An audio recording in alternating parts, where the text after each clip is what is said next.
हरिः ओं वर्णानामर्थसङ्घानां रसानां छन्दसामपि मङ्गलानां च कर्तारौ वन्दे वाणीविनायकौ भवानी शङ्करौ वन्दे श्रद्धाविश्वासरूपिणौ याभ्यां विना न पश्यन्ति सिद्धः स्वान्तस्थमीश्वरम् हरिः ओं वन्दे बोधमयं नित्यं गुरुं शङ्कररूपिणं यमाश्रितो हि वक्रोऽपि चन्द्रः सर्वत्र वन्द्यते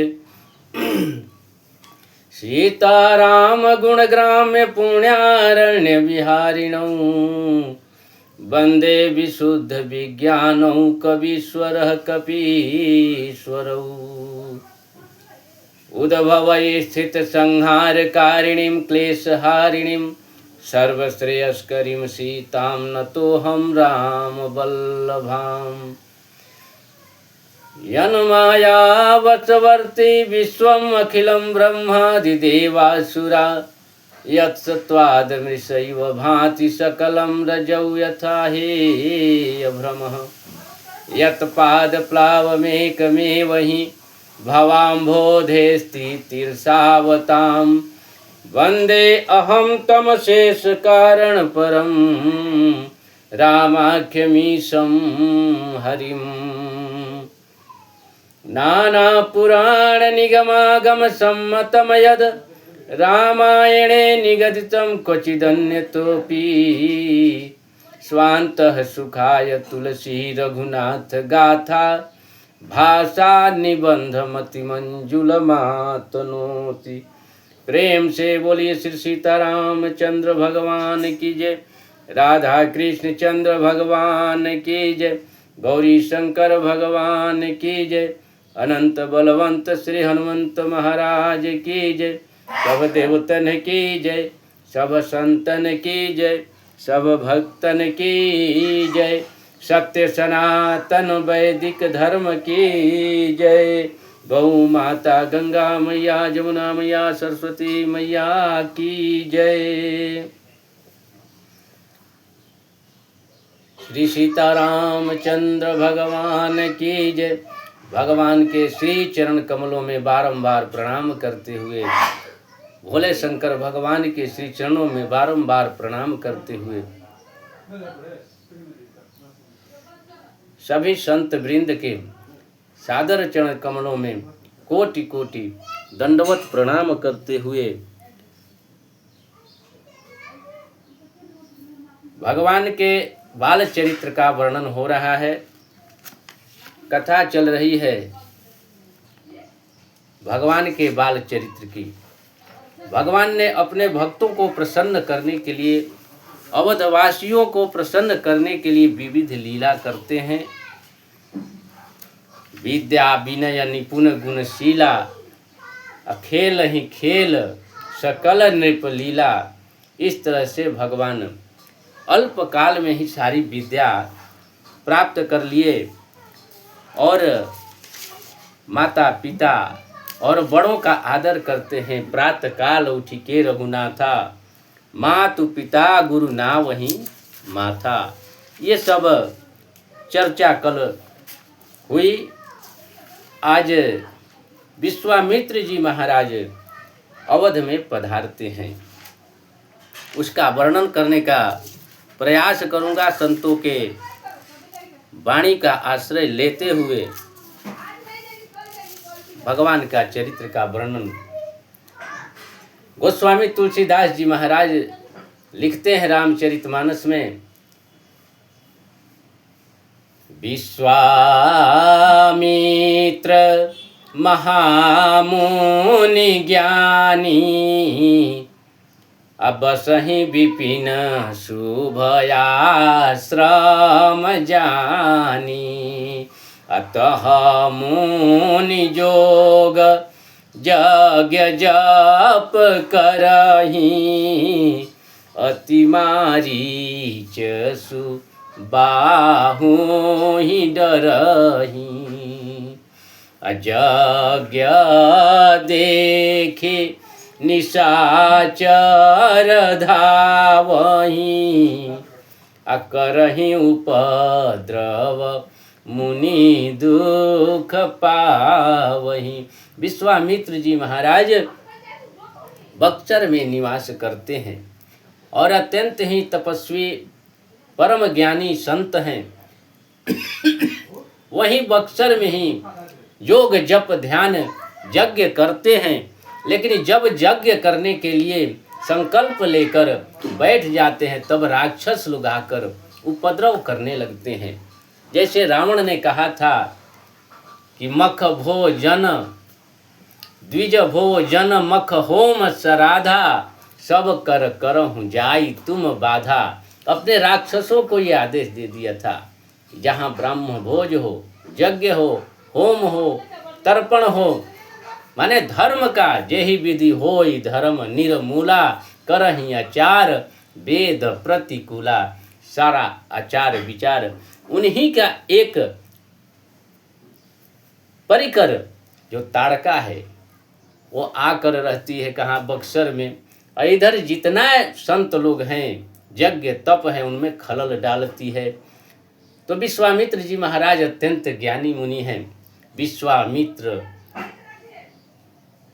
महा विज्ञानी बसही, विपिन शुभ आश्रम जानी। और जब विश्वामित्र जी महाराज यज्ञ करने के लिए आसन पर बैठते हैं तब राक्षस लोग उनके यज्ञ को विध्वंस कर देते हैं। हड्डी मांस रुधिर तरह तरह के वस्तुएं वहां पर फेंकना शुरू करते हैं और यज्ञ को समाप्त कर देते हैं, यज्ञ को विध्वंस कर देते हैं। राजा दशरथ जी महाराज हैं, जनक जी महाराज हैं, लेकिन किसी ने राक्षसों को मारने के लिए नहीं सोचा। बड़े बड़े राजा धीराज नहीं सोचे। वो एक संत राजा जो नहीं सोचते वो संत करके दिखाते हैं। विश्वामित्र जी महाराज गाधी राजा के पुत्र हैं। तो बाबा लिखते हैं आगे कि गाधी तनय मन चिंता व्यापी, हरि बिनु मरहीन निशिचर पापी। तब मुनिवर मन कीन्ही विचारा, प्रभु अवतरे हरन माही भारा। गाधी तनय मन, ये चिंता किसको हुई? एक संत को हुई कि इन राक्षसों का विनाश होना चाहिए, धर्म का स्थापना होना चाहिए और अधर्म का नाश होना चाहिए। ये एक संत के मन में बात आती है। राजा महाराजा के बात में नहीं, दिमाग में ये बात नहीं आती। संत ही कल्याण कर सकते हैं। संत का मतलब ही होता है जो समस्याओं का कर दे अंत, वही है संत। तो गाधी तनय मन चिंता व्यापी, हरि बिनु मरहीन निशिचर पापी।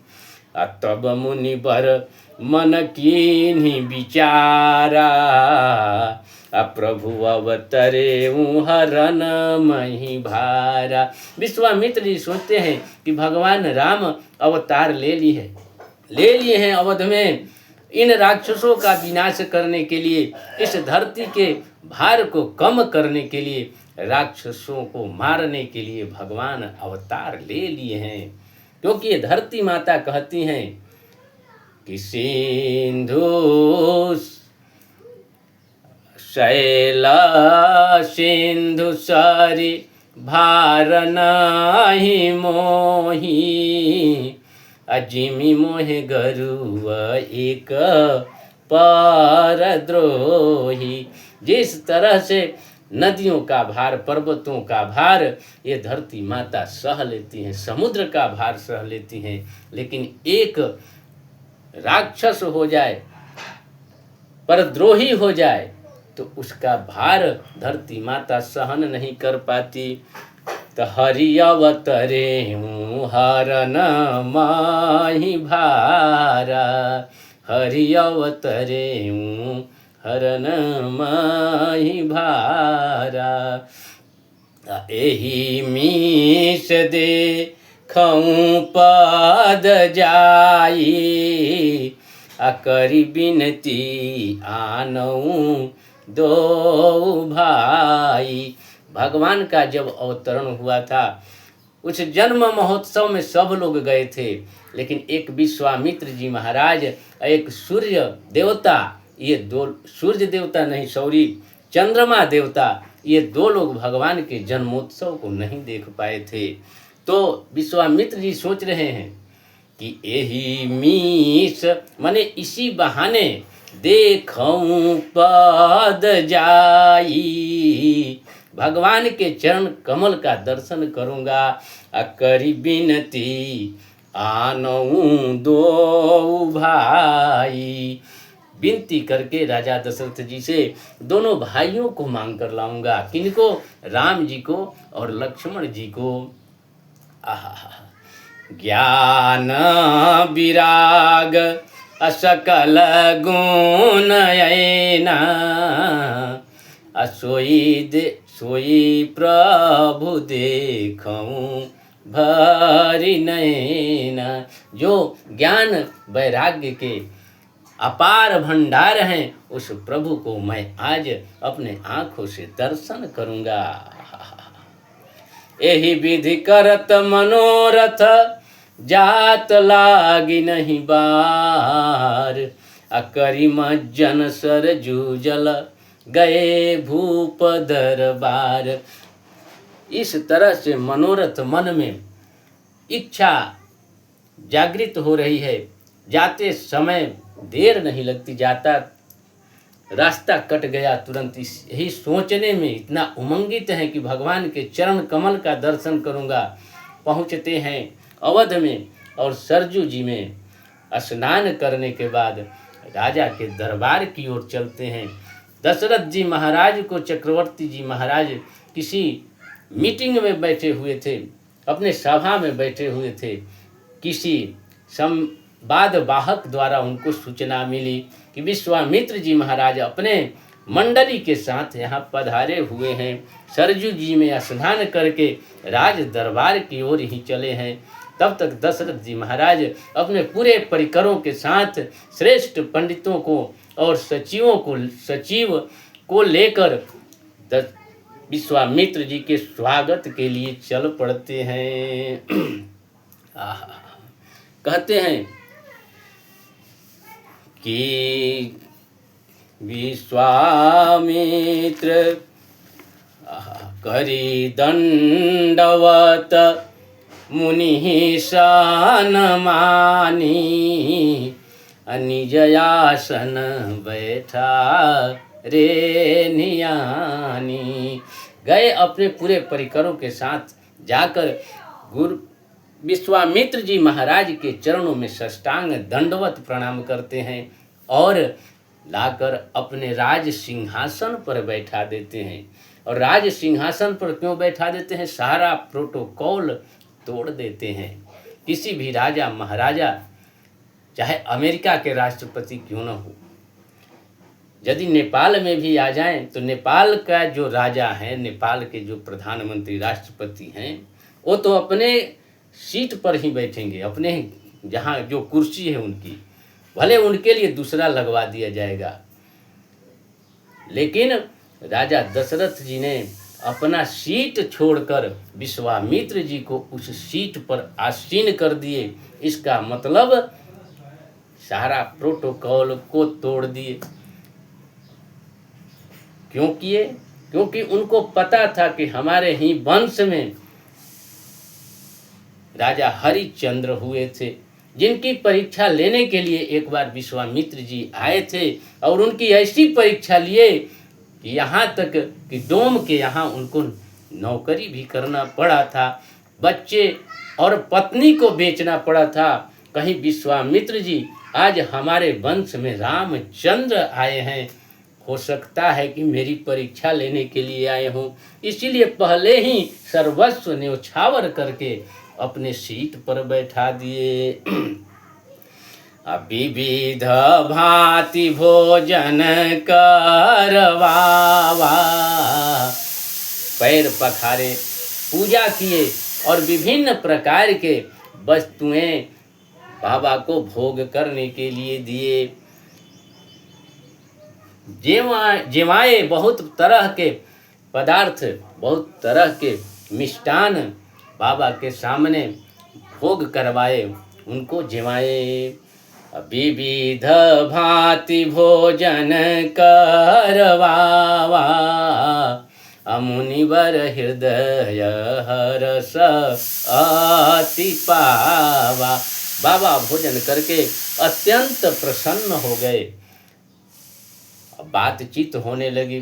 दशरथ जी महाराज कहते हैं कि हे प्रभु, आने का कारण बताइए, बड़ा हमारा भाग्य कि आप हमारे घर पधारे हैं। के ही कारण आगमन तुम्हारा।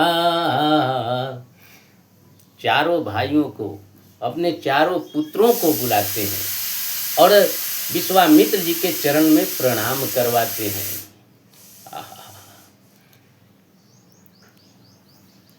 मुनि चरणन मेले सूत चारी, राम देखी मुनि देह विसारी। चारों पुत्रों को बुलाते हैं और विश्वामित्र जी के चरणों में प्रणाम करने के लिए कहते हैं। चारों पुत्र अलौकिक हैं, लेकिन राम जी को देखकर विश्वामित्र जी देह विसारी, शरीर का भान नहीं रहता है, क्योंकि राम जी इतने सुंदर हैं, इतने अलौकिक, इतने दिव्य हैं कि राम जी को देखकर अभय मगन देखत मुख शोभा, अजिमि चकोर पूरन सासिलोभा। राम जी के मुख चंद्र को देखकर ऐसे आकर्षित हुए जैसे चकोर पूर्ण चंद्रमा को देखकर आकर्षित हो जाता है। भये मगन देखत मुख शोभा, अजिमि चकोर पूरन सासिलोभा। जिस तरह से चकोर पूर्ण चंद्रमा को देखकर आकर्षित हो जाता है, एक टक देखते रहता है। फिर चक्रवर्ती जी महाराज पूछते हैं विश्वामित्र जी से कि प्रभु आने का कारण बताइए। के ही कारण आगमन तुम्हारा, कहूँ सो करत न लाओ बबारा।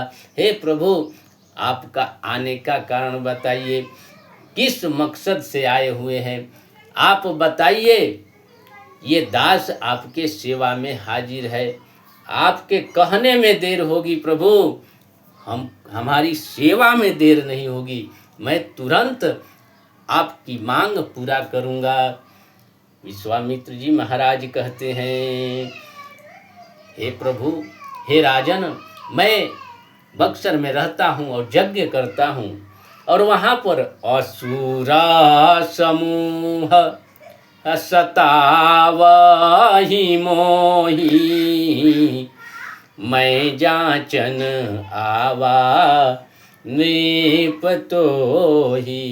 असुरों का जो समूह है वो हमको सताते हैं, यज्ञ करने नहीं देते, इसलिए मैं आपसे कुछ जांचना करने के लिए आया हूँ।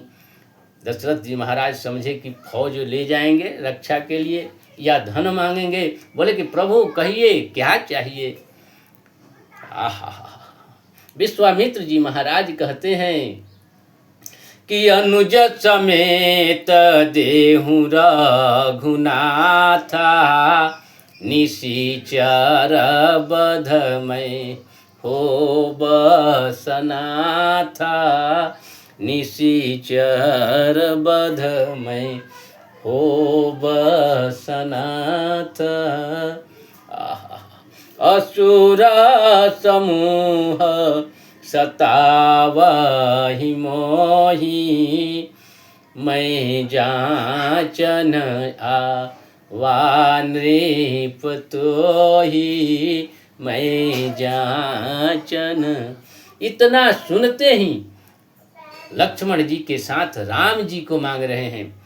मांगने गए थे राम जी को, और लक्ष्मण जी को पहले क्यों मांग रहे हैं? क्योंकि लक्ष्मण जी कौन हैं? बंदौ लक्ष्मण पद जल जाता, अशीतल सुभग भगत सुखदाता। रघुपति कीरति विमल पताका, दंड समान भजऊं जस जागा। भगवान की जो कीर्ति रूपी ध्वज है, उसको फहराने के लिए, पताका है, उसको फहराने के लिए लक्ष्मण जी डंडा का काम करते हैं। जब तक डंडा पताका में नहीं लगेगा, तब तक ध्वजा पूर्ण रूप से तैयार नहीं होगा। तो लक्ष्मण जी के बिना राम जी रह नहीं पाते, इसलिए सबसे पहले लक्ष्मण जी को मांगे। राजा दशरथ जी इतना सुनते ही अचंभित हो गए। श्री वाल्मीकि रामायण के अनुसार तो मूर्छित होकर गिर गए। और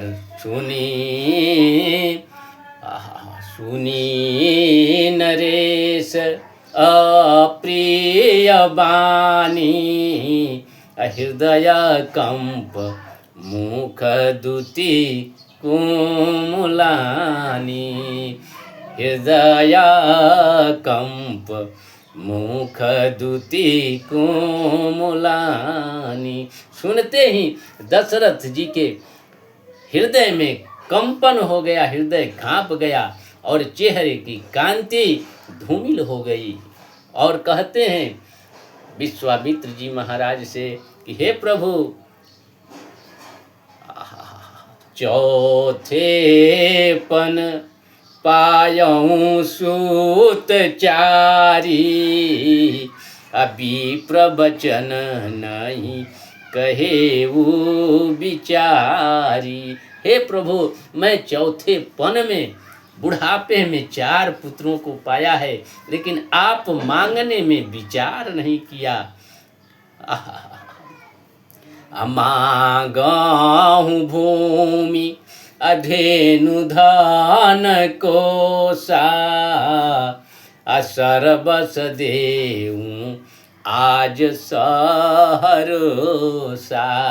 देह प्राण ते प्रिय कछु नाही, असो मैं देऊनी मिस एक माही।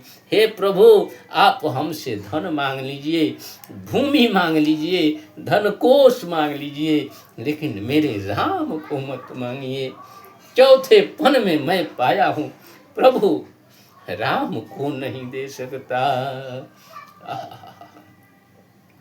रघुबर को मैं न दूंगा, रघुबर को मैं न दूंगा, मुनिनाथ मरते मरते। रघुबर को मैं न दूंगा, मुनिनाथ मरते मरते। मुनिवर रघुबर को मैं न दूंगा। ऐसे कहते हुए दशरथ जी महाराज कहते हैं कि भूमि धन कोष मांग लीजिए, मैं दे दूंगा प्रभु। हमारा प्राण मांग लीजिए, मैं देने के लिए तैयार हूँ, लेकिन राम को मत मांगिए।